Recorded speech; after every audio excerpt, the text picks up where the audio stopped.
खुलुमबाय आं उदांस्रि बर' दिनै आरो गोदान रादाबखौ लानानै नुजाथिफैदों। दिनैनि गिबि रादाब इजराइलआ गाजायाव गोबां बम गावगासिनो दं। बिनि जाहोनाव गोबां दाय गैयै सुबुंफोरा जिउ गोमानो हमदों होनना आमेरिकानि जेक्सन हेंकेलआ फोरमायना $14 बिलियन मानो हरनाय होनना आमेरिकानिफ्राय सोंथि फोरमायदों।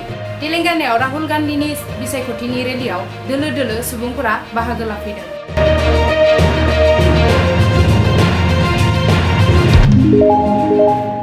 दिनैनिफ्राय दुर्गा फुजानि रोमै जोमै समायना महर नुनो मोनगोन।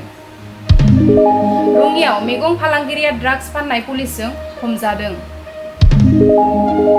गाजायाव रासियाया 27 टन मानसि जाग्रा बेसाद दैथायहरदों। मैया मन्त्रि केशव महन्तआ कलियाबराव फरायसाफोरनो साइकेल रानना होदों। उदालगुरि जिल्लानि 39 नं पासेनि सेरफां समष्टिनि मेराबिलि गामियाव गुबुन गुबुन सिखावनि बांद्राय खोनानो मोन्दों। तेलेंगानायाव राहुल गान्धीनि बिसायख'थिनि रेलिया दोलो दोलो सुबुंफोरा हेफाजाब होदों।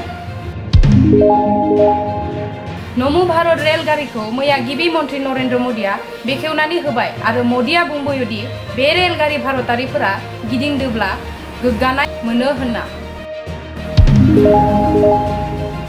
उदालगुरिनि सिङाव थानाय टंलायाव गाजा गोमजायै 33नि बांसिन दुर्गा मण्डप बानायदों आरो गासैबो साबसिन बानायनो नाजादों।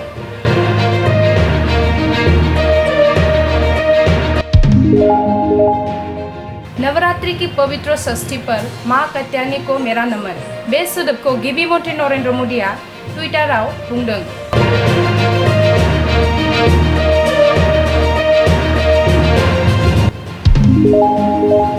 बेंगालुरुआव मैया मेट्र'नि मोननै रेलगारिखौ बेखेवनानै हादोरनो होयो। इजराइलआ 12 सानाव पेलेस्टिनियाननि 2435 जन गथ' गथाय आरो सुबुं गाजायाव बुथारदों बे खोथाखौ साराहाया बुंदों। उदालगुरि जिल्ला हरसिङा बेंबारियाव गिख्रंथाव लामा एक्सिडेन्ट जायो।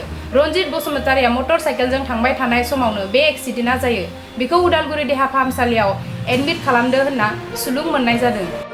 दिनैनि रादाबा एसेनोसै। गोजोन्थों।